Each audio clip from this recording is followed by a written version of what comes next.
नमस्कार फ्रेंड्स, रोज भारत में आपका स्वागत है। आज का कहानी का शीर्षक है बूढ़ी माँ की कहानी। ममता भूख से परेशान हो गई थी। सुबह से मालती ने उसको खाने के लिए कुछ भी नहीं दिया था, क्योंकि सुबह नाश्ते में उसने आलू के पराठे बनाए थे और अब वह भी ख़त्म हो गए थे।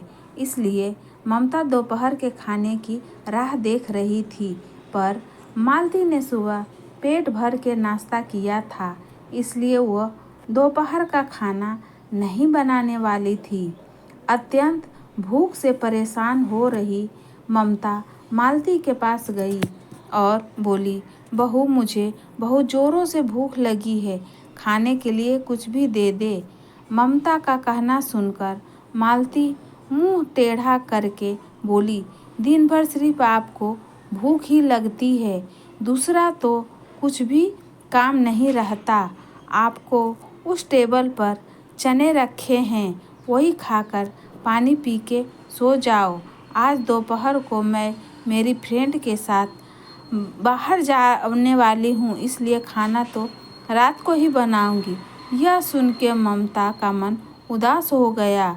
फिर ममता धीरे से बोली, तू कहे तो मैं खुद के लिए कुछ बना लूँ। मालती गुस्से से बोली, एक व्यक्ति के लिए खाना बनाओगी क्या?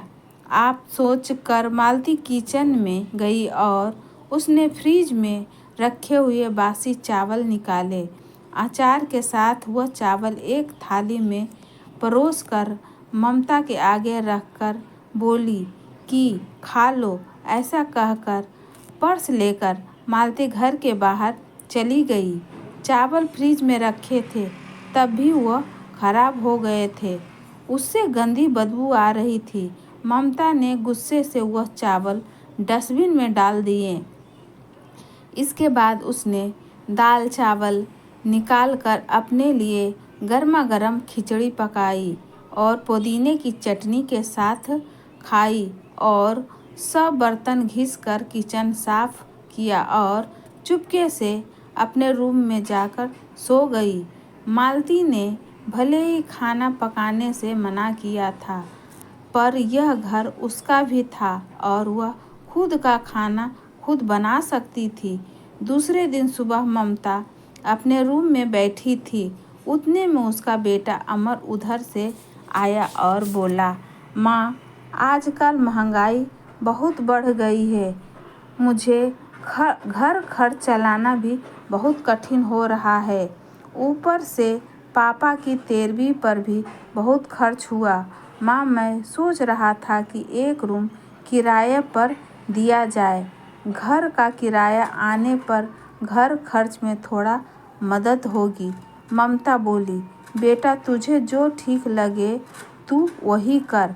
उसके बाद अमर गला साफ करते हुए बोला, माँ, तेरा रूम खाली कर दे और नीचे के छोटे रूम में शिफ्ट हो जा।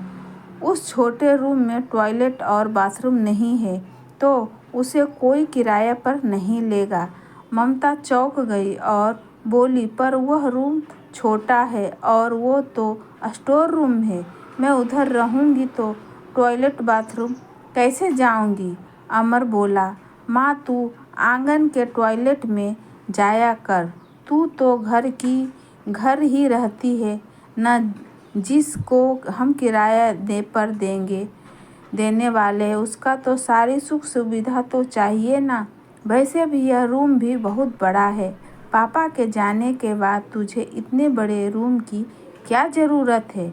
ममता कुछ क्षण शांत रही और सोचने के बाद बोली, टेरेस पर जो रूम है वह भी हम किराए पर दे सकते हैं। उस रूम में सब सुख सुविधा है। उस पर अमर बोला, नहीं माँ, वह रूम हम किराए पर नहीं दे सकते, वह अपने मेहमानों के लिए रखा है। तुझे तो अच्छे से पता है कि मालती के मायके वाले का आना जाना चालू रहता है, इसलिए एक्स्ट्रा रूम मेहमानों के लिए रखना पड़ेगा। ममता सब समझ गई थी कि बेटे ने तो उसका ही रूम किराए पर देने का निर्णय लिया है, क्योंकि वह बुढ़ापे में बेटे और बहू पर आश्रित थी। इसलिए अमर ने जो कहा उस पर ममता ने ज़्यादा विरोध नहीं किया उसने अपना थोड़ा सामान लिया और छोटे रूम में शिफ्ट हो गई।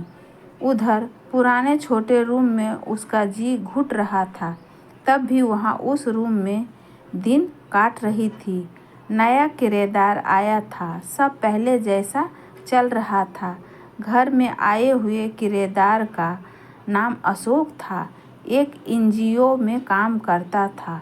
वह हर रोज़ मालती और अमर ममता के साथ कैसा सलूक करते थे वह देखता था। वह देखकर उसको बहुत बुरा लगता था। धीरे धीरे ममता अशोक को अपने बेटे जैसा मानने लगी। अशोक भी आते जाते ममता का हालचाल पूछा करता था और उसका ख्याल रखता था। अमर और मालती को ममता से कुछ लेना देना नहीं था।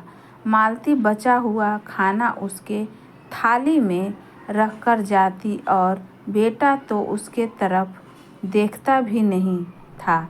ममता तो पहले ही समझ चुकी थी कि उसका बेटा अब पहले जैसा नहीं रहा, वह बदल गया है।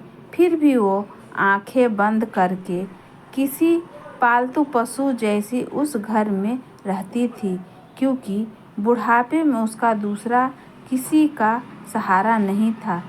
रोटी के 2 टुकड़े के लिए उसको उनके सहारे रहना पड़ा रहा था। कभी कभी ममता को बहुत रोना आता था। ममता अशोक को अपने मन की बातें बताने लगी। उनके पति की मौत बेटे की लापरवाही से हुई थी, पर वो ज़्यादा नहीं बोल पा रही थी। जब पति काम पर जाते थे तब घर में हम दोनों को बहुत मान सम्मान मिलता था।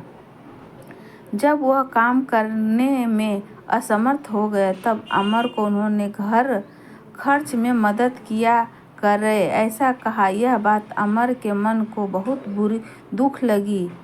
जब तक पति घर चला रहे थे अमर अपने सब पैसे बचा लेता था, पर अब शर्म से और मजबूरी से उसको घर खर्च चलाना पड़ रहा था।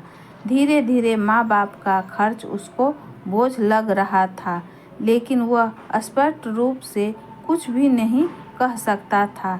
इस बीच पति का स्वास्थ्य बहुत बिगड़ गया और वह चल बसे। डॉक्टर के पास जाने से पता चला कि उनको निमोनिया हुआ था। डॉक्टर थोड़ी महंगी दवाई लिखकर देते थे और अमर पैसे बचाना चाहता था, इसलिए अमर आधी दवाई लेकर आता था। शुरू में पति का स्वास्थ्य सुधर गया था, तब अमर ने उसकी गोलियां औषधियां बंद कर दी थी। पति भी इन चीज़ों पर ज़्यादा ध्यान नहीं देते थे, लेकिन एक रात में उन्हें सांस लेने में बहुत परेशानी हुई। ममता बहुत घबरा गई और वह भाग भाग के गई और अमर के कमरे का दरवाज़ा ठोकने लगी और कहने लगी कि पापा का स्वास्थ्य बहुत बिगड़ गया है, चल हम उन्हें डॉक्टर के पास लेकर जाते हैं। उस पर अमर बोला, माँ मुझे अब सोने दे, मुझे बहुत नींद आ रही है। हम सुबह पापा को डॉक्टर के पास लेकर जाएंगे। ऐसा कहकर उसने दरवाज़ा बंद कर लिया था।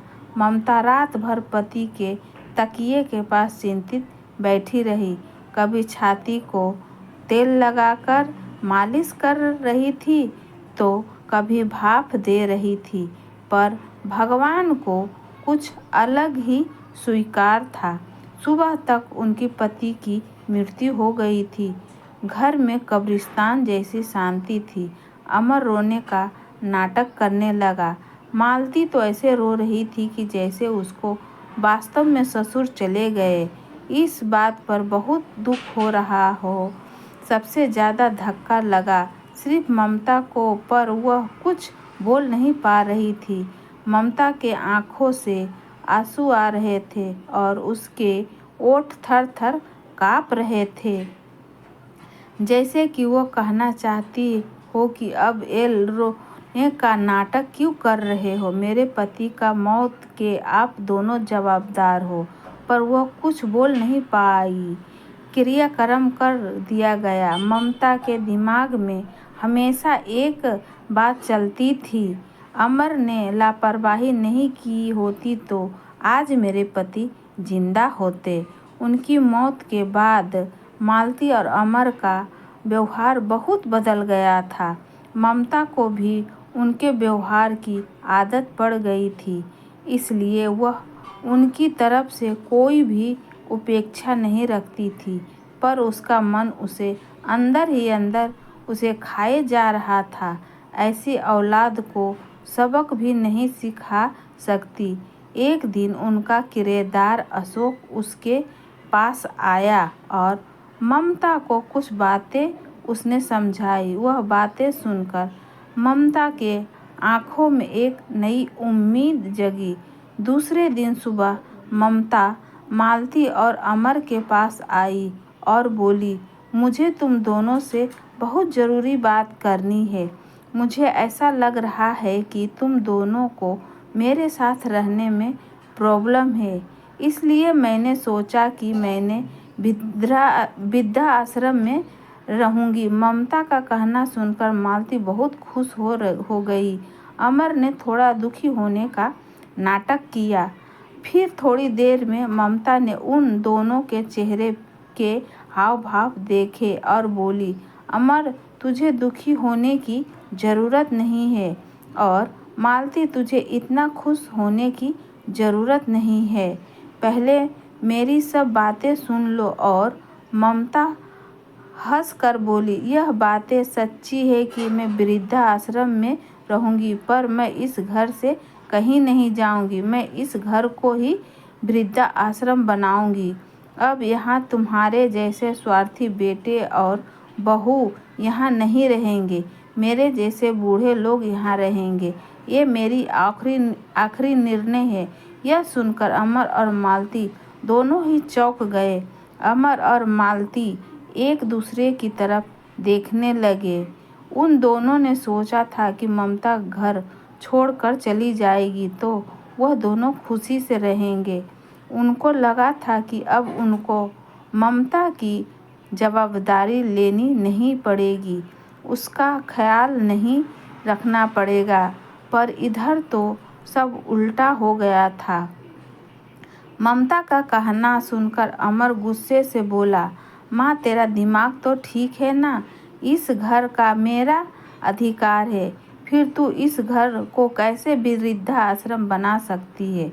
तू भूल रही है तेरा बेटा अभी तक ये घर में ही न है। ममता गुस्से से बोली, तुम दोनों ने मुझे बहुत परेशान किया है, छोटी छोटी बातों पर मेरा अपमान किया है, बीमारी के वक्त भी मुझे पर ध्यान नहीं दिया, खाने पीने के लिए भी मुझे बहुत तरसाया। तेरे पिताजी भी मुझे छोड़कर चले गए।